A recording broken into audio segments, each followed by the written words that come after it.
2026 പിണറായി വിജയൻ സിംഹാസനം ഉറപ്പിച്ചു എന്ന് പറഞ്ഞാൽ അതിൽ തെറ്റില്ല. കാരണം സംസ്ഥാന സമ്മേളനത്തിലെ ചെയ്തികളെല്ലാം അങ്ങനെയൊക്കെ ആയിരുന്നു. പിണറായി എന്താഗ്രഹിക്കുന്നുവോ അത് നേടും. എന്തു തോന്നുന്നു അങ്ങേക്ക്? സിംഹാസനത്തിൽ ഇരുത്തേണ്ട ആൾക്കാരെ ഏത് വഴിയിലൂടെ കൊണ്ടുവന്ന് ഇരുത്തണമെന്നുള്ള കാര്യത്തിന് ഒക്കെ കാര്യങ്ങൾ ഒരുക്കി, ചിലരെ വെട്ടിനിരത്തി. ഇനി പുറമേ തുടങ്ങണം. പുറമേ എന്ന് പറഞ്ഞാൽ തെരഞ്ഞെടുപ്പ് തന്ത്രങ്ങളുമായിട്ട് ഒരു വർഷം ഉള്ളത് കൊണ്ട് സമയമുണ്ട്. ജനങ്ങളിലേക്ക് ഇറങ്ങി പ്രതിപക്ഷത്തെ എങ്ങനെ തുരത്താമെന്നുള്ളതും രാഷ്ട്രീയ തന്ത്രങ്ങളും ഒക്കെയുള്ള നീക്കത്തിലേക്ക് പോകണം. പാർട്ടി അതെ. ഇപ്പം സംസ്ഥാന സെക്രട്ടേറിയറ്റിലും സംസ്ഥാന കമ്മിറ്റി അംഗങ്ങളെയും ഒക്കെ തിരഞ്ഞെടുക്കുന്നതെല്ലാം തന്നെ പിണറായിയുടെ നിയന്ത്രണത്തിലാണ്. അത് വിട്ട് വേറെ രീതിയില്ല, വേറെ ആർക്കും അതിൽ പങ്കില്ല. അപ്പോൾ അങ്ങനെ 2026 CPM-ന് LDF അധികാരം കിട്ടുകയാണെങ്കിൽ, കിട്ടുമോ ഇല്ലയോ എന്നുള്ളതും ഇപ്പോഴും നമുക്ക് തീർച്ച പറയാൻ ആയിട്ടില്ല. ജനങ്ങളാണ് തീരുമാനിക്കേണ്ടത്. ഒരു വർഷം ബാക്കി നിൽക്കുകയാണ്. ആ സമയത്തിനുള്ളിലെ ഒരു രാഷ്ട്രീയ നിരീക്ഷണം അത്ര വില പോകില്ല. ഇപ്പോഴത്തെ ഒരു സാഹചര്യം വെച്ചിട്ട് ചിലപ്പോൾ ഭരണവിരുദ്ധ വികാരമുണ്ട് എന്നൊക്കെ പറയാം.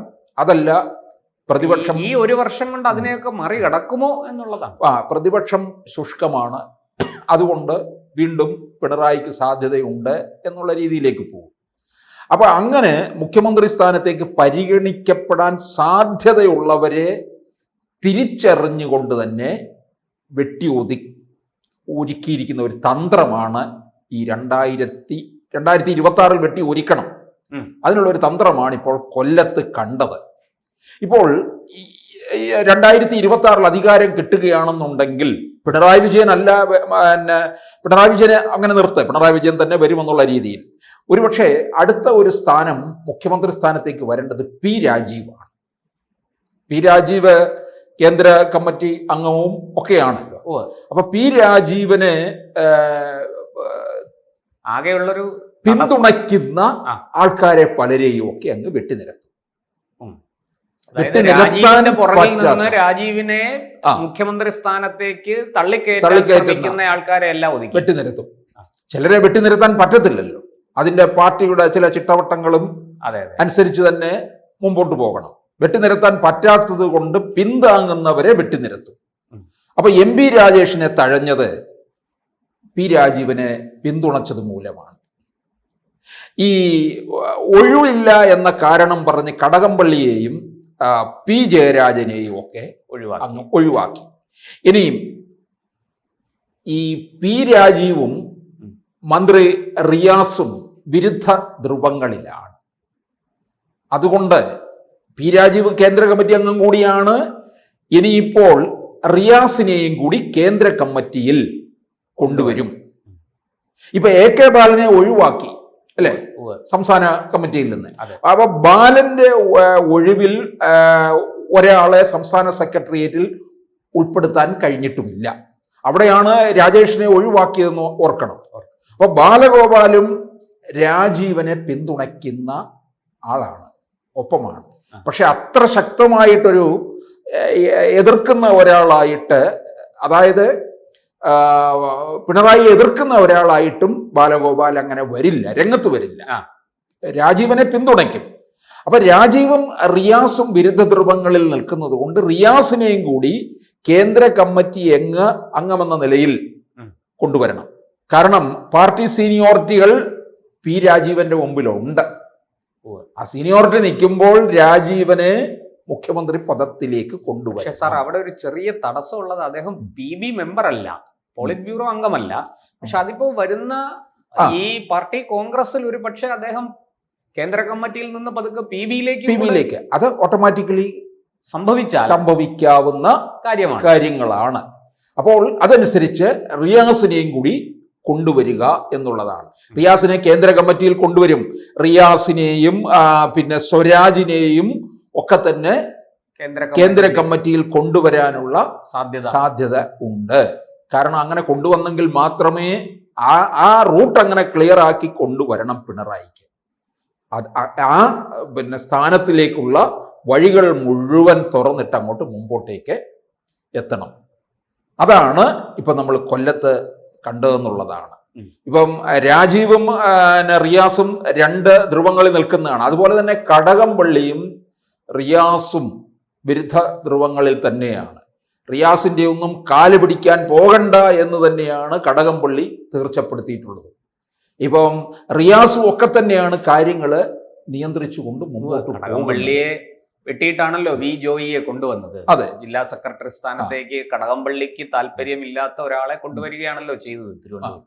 അപ്പൊ ശരിക്കും പറഞ്ഞു കഴിഞ്ഞാൽ ഈ അനുകൂലിക്കുന്ന പലരെയും മുഖ്യമന്ത്രി സ്ഥാനത്തേക്ക് ചിലർ എത്തുമ്പോൾ അവരെ അനുകൂലിക്കുന്നവരെയാണ് വെട്ടി മാറ്റുന്നത്. ഇപ്പൊ നോക്കണം, ഇത് പ്രത്യക്ഷത്തിൽ നമ്മൾ കണ്ടിട്ടുള്ളത് ഇപ്പൊ പി രാജീവന്, ബാലന്, പത്മകുമാറിന് ഇങ്ങനെ കുറേ പേരെ അങ്ങ് ഒഴിവാക്കി, അല്ലെ? ശ്രീമതിയെ ഒക്കെ ഒഴിവാക്കി. പക്ഷേ ഇപ്പൊ കേന്ദ്ര കമ്മിറ്റിയിൽ നിന്നും ഒരു ഘടകം. എന്നാലും ഇവരെല്ലാം തന്നെ എന്താണ് പറയുന്നത്? ഈ വിട്ടുപോകുന്നതിൽ അധികാരത്തിന്റെ ഇടനാഴിയിൽ നിന്നൊക്കെ ഇറങ്ങിപ്പോകാൻ അല്പം പ്രയാസമുണ്ടെന്നുള്ളതാണ്.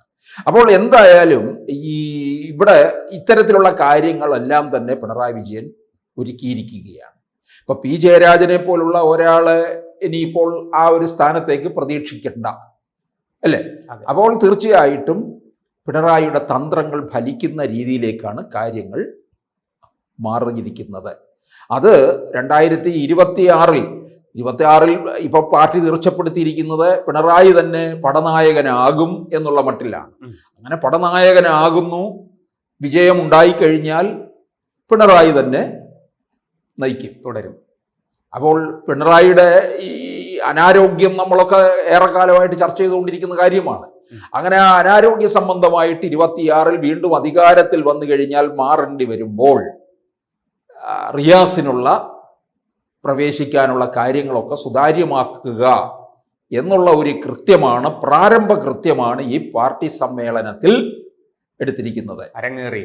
അപ്പോൾ ചോദിക്കാം, ഒരു ഭാഗത്ത് നിന്ന് എതിർപ്പുണ്ടായില്ലയോ? അപ്പൊ പത്മകുമാറിനും AK ബാലനും പി ജയരാജനും ഇവർക്കൊക്കെ കൃത്യമായിട്ടറിയാം ഇതാർക്ക് വേണ്ടിയാണ് വഴി തുറന്നിട്ടിരിക്കുന്നത്. ഇവർക്ക് മാത്രമല്ല, പാർട്ടിയിലുള്ള എല്ലാവർക്കും അറിയാവുന്നിട്ട് പറഞ്ഞിട്ട് എന്ത് കാര്യം? ഇവരാരെങ്കിലും എതിർത്ത് പറയുമോ? തിരുവായ്ക്ക് എതിർവായി ഇല്ലാത്തതാണ്.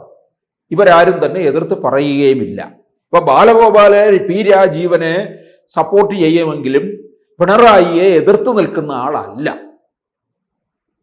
അങ്ങനെയും ഉണ്ട്. ഒരു പിണറായിയുടെ എതിർപക്ഷത്തുള്ള ഒരു പ്രതിപക്ഷ സ്വരത്തിലേക്ക് ബാലഗോപാൽ പോവുകയുമില്ല എന്നുള്ളതാണ്.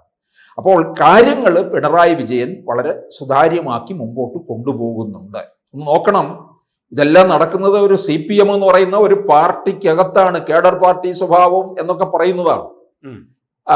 52 വർഷം പാർട്ടിക്ക് വേണ്ടി സേവിച്ച ഒരാളോട് അവഹേളനയും ചതിയും വഞ്ചനയും ഒക്കെ കാട്ടി എന്ന് പറഞ്ഞു. പാർട്ടി പരിചയമില്ലാത്ത ഒരാളെ എടുത്ത് പ്രത്യേക ക്ഷണിതാവായിട്ട് വെച്ചതിലാണ് ഇപ്പോൾ പത്മകുമാറിന്റെ ശരിയായ പ്രതിഷേധം എന്ന് പറയുന്നത്. അപ്പോൾ ആ പ്രതിഷേധത്തിൽ നിന്ന് ഒക്കെ എത്ര നാൾ മുമ്പോട്ട് പോകുമെന്നുള്ളതാണ്. ഈ പ്രതിഷേധമൊന്നും അധികകാലം നിൽക്കത്തില്ല. CPM ആണ്. പാർട്ടിയിൽ നിന്ന് ഇട്ടെറിഞ്ഞിട്ട് പുറത്തു പോയാലും ഒരു പക്ഷേ പുറത്തു പോയി വേറെ ഏതെങ്കിലും പാർട്ടിയിൽ ചേർന്നാൽ പോലും CPM-നകത്തൊന്നും സംഭവിക്കാൻ പോകുന്നില്ല എന്നുള്ളതാണ്. അല്ലെങ്കിൽ CPM-ന് സംഭവിക്കുന്നതെന്ന് പറഞ്ഞാൽ CPM മൊത്തത്തിലെ തകരുന്ന ഒരവസ്ഥയിലേക്ക്, ബംഗാളിൽ തകർന്ന അതേ അവസ്ഥയിലേക്ക് കേരളത്തിലും സംഭവിക്കണം. പക്ഷെ ബംഗാളിൽ തകർന്ന അതേ അവസ്ഥയിലേക്ക് പെട്ടെന്ന് പോകത്തില്ല. അതിന് വളരെ സമയമെടുക്കും എന്നുള്ളതാണ്. ബംഗാളിൽ എന്ന് പറഞ്ഞാൽ തൃണമൂൽ അങ്ങോട്ടേക്ക് കയറി വന്നു കഴിഞ്ഞപ്പോഴാണ് അവിടെ അത്തരത്തിലുള്ള ഒരു വലിയ തകർച്ച ഉണ്ടായത്. ഇവിടെ പ്രതിപക്ഷം എന്ന് പറയുന്നത് കോൺഗ്രസ് ആണ്. കോൺഗ്രസിനെ സംബന്ധിച്ചിടത്തോളം വളരെ ശുഷ്കമായിട്ട് പോവുകയാണ്. വേണ്ട തരത്തിലുള്ള ഒരു പ്രതിപക്ഷത്തിന്റെ ഒരു പ്രതിപക്ഷം കേരളത്തിൽ ഇല്ല. അങ്ങനെ വരുമ്പോൾ ഈ CPM-നെ പെട്ടെന്ന് അങ്ങോട്ട് ഇവർക്ക് തകർക്കാനും കഴിയത്തില്ല. ഈ 3ാം തവണ അധികാരത്തിൽ വന്നു കഴിഞ്ഞാൽ കോൺഗ്രസിന്റെയൊക്കെ സ്ഥിതി ആലോചിച്ച് നോക്കിക്കേ. അവർ ഒരു ശരിയായ പ്രതിപക്ഷം അല്ല എന്ന് ഒരിക്കൽ കൂടി അവർ തന്നെ തെളിയിക്കുകയും ചെയ്യുന്ന ഒരു സാഹചര്യത്തിലേക്കാണ് പോകുന്നത്. കൂടുതൽ വാർത്തകളും വിശേഷങ്ങളും നിങ്ങളിലേക്ക് എത്താൻ ABC മലയാളം സബ്സ്ക്രൈബ് ചെയ്യുക, ബെൽ ബട്ടണും അമർത്തുക.